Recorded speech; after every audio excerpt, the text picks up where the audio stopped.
they are diverting their money, they're changing their money from Ghana to be buying dollars and taking away. So we need enough central bank or who and it's economic, you know, and I make a choice and kayet me produce no don't want waha. So then can go import. Then kaya Jesus coffee missing KBD. So what prevent this government, including the Akutu and the people, I mean, with all the noise, what prevent them from practically getting into it? And then a problem. Because we are seeing the problem. Yes. You are telling us the problem. But no attempt to do it. Now don't call and Dr. Baumia. Problem being the Ghana how man country. That means they knew the problem. Yes. They made several attempts to give preferred solutions to the problem. I could see saying. I could see attempt. I could see say how does.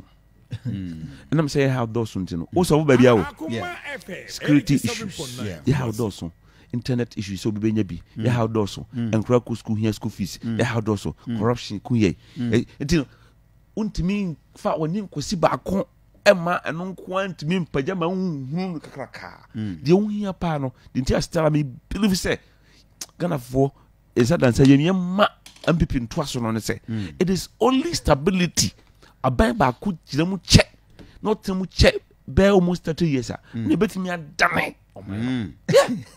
And when it comes between the two of us now, it is MPP. Me say it is me kwa dey do baby kura no. Me ka say me be omode call China.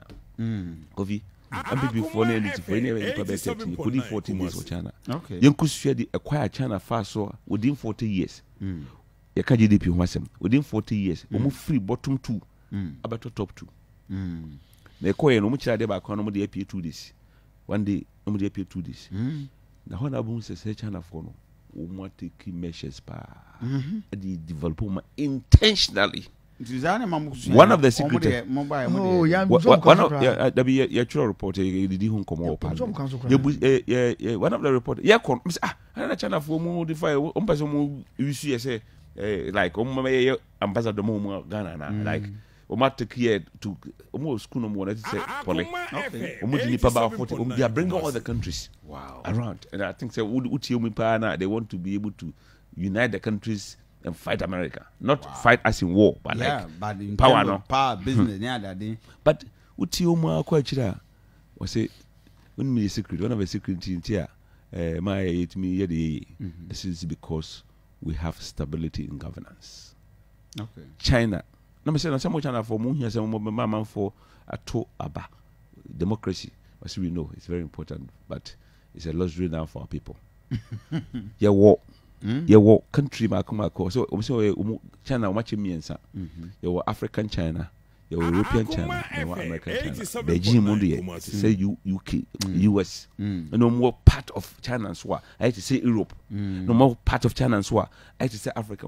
Until say that Africa, China no, but then American China no, they are not going to vote. They need stability to run things. I see. Doesn't mean say me believe in one party. No, I don't.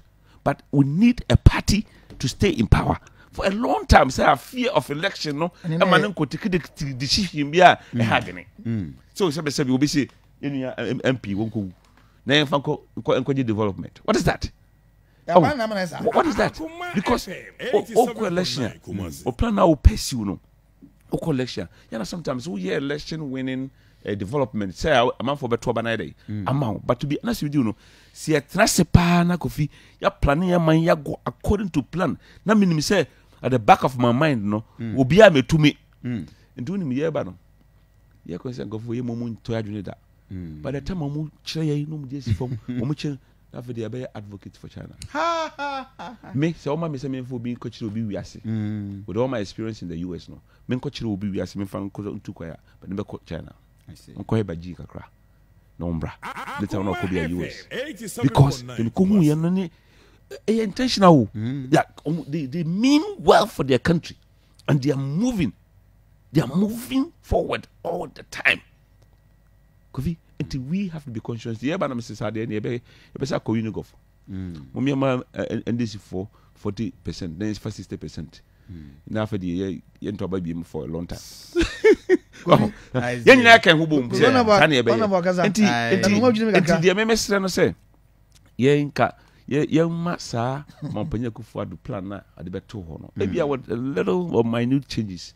Say I bet me at Akoma FM. I said yeah. I want to move say democracy we are Ghana very very expensive. Koto democracy. Koto. And it's only koto. And I in koto democracy. Will be a cost na. Yediagu back at him the issue go enti we ma we infro enti media me mpae bo ana say MPP should cross over well enti ye 2 year promise wie na bibia wie a ye betia sim kofi ye be kasem no enwuma de ya ye bi o ha o Ghana an o abusefo ha o sans no ha o ba bia na enye ye na ekofo ba ye pese e wom say ye na eteso enti e di jawa na e dia so enti no senti no ye gitum say e kwa bi so bi a ya be moyi na enso ka ho na ma ha ba but enye ye na ekofa ba obi anim na me say it's the whole world. It's a global issue. Okay. And that's what it is. If it's a lawyer say